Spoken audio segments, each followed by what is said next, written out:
Magandang buhay, mga fresh graduates. Ito po yung part 2 sa aking segment sa pag-a-apply. Ngayon, doon sa una kong segment, balikan nyo po yon plus yung aking playlist on how to win an interview, paano ang dress code sa interview, at paano ka mag-aaral sa mga company na ikaw ay magjo-join. Ngayon, doon sa 5, sa part 1 ng segment ko na to, yung Built to Last and Life's Work. Ang una mong gagawin ay ilista mo kung kailan ka nag-email sa iyong cover letter with your resume, na nandoon sa resume mo ang pangalan mo, contact number mo, formal na pangalan mo sa Gmail or Yahoo email. Wag yung hindi formal. Kunyari ang pangalan mo maria.delacruz@gmail.com. Ganon po ang paggawa ng iyong formal na email. Pagkatapos doon ay ilalagay mo ang objective, meaning ano ang objective mo sa application na yon at ano yung bakanting position na meron ang company na yan. Hindi ka maglalagay ng may I apply for the position that will fit to my qualification. Huwag mong pahirapan ang employer na magbabasa sa cover letter mo at resume na sila pa ang maglalagay at magbabasa kung ano ang competencies mo. So be specific. Let us say, they're going to open a position na administrative staff. So, punta ka sa Google kung ano ang functions ng isang administrative staff. It may be records filing,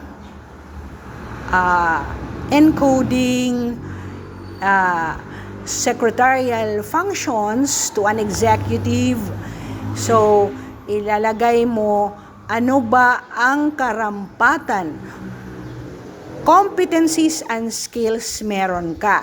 Kaya yan ang sinasabi ko nang ako'y college din pa sa aking mga estudyante, you need to build your competencies while you are in college or while you are studying. Example, kahit wala kang ginagawa dahil mayaman ka naman, kuha ka ng mentor sa school, ng example, college dean, and then you will do voluntary functions like secretarial, records filing, para meron ka ng competency na ganyan.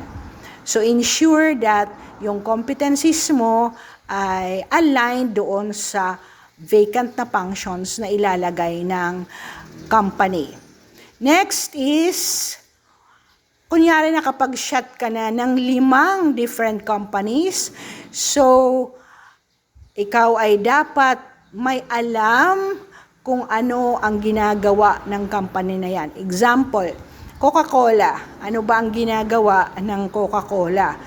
And then, of course, you will be asked why you are joining Coca-Cola, di ba? So, of course, hindi mo sasabihin kasi mas gusto ko ang Coca-Cola kaysa sa Pepsi. You don't do that. So, tingnan mo ano ang mga community services nila and for how long they had been there. Dapat alam mo kung ilang years na rin siya. Kung ako kasi gusto ko pag nag-a-apply ako, the company has been proven for years of employment services. Kumbaga, na built na establish na nila ang kanilang pangalan sa industry where they are operating.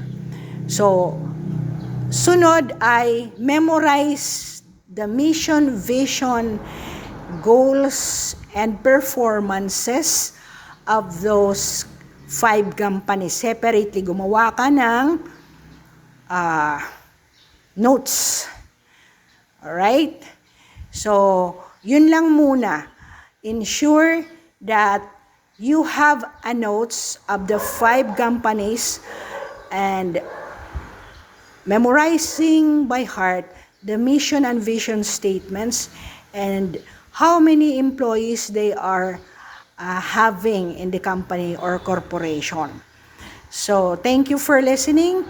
Next, get to listen ano ang susunod mong gagawin should you been chosen or shortlisted, meaning na shortlist ka sa 500 na applicants na shortlist ka into, let us say, 50 kayo na i-interviewin. So again, go back to my playlist. Sa first 3 ko na video noong August 2024, ako po ay nag-upload kung paano ka mag-dress code. At ano ang gagawin mong preparation in order for you to pass an interview. So my third segment for 2025 ay mas palalawagin ko po. Thank you for subscribing. Go to the next upload kung paano ka mag-escalate into winning an employment position.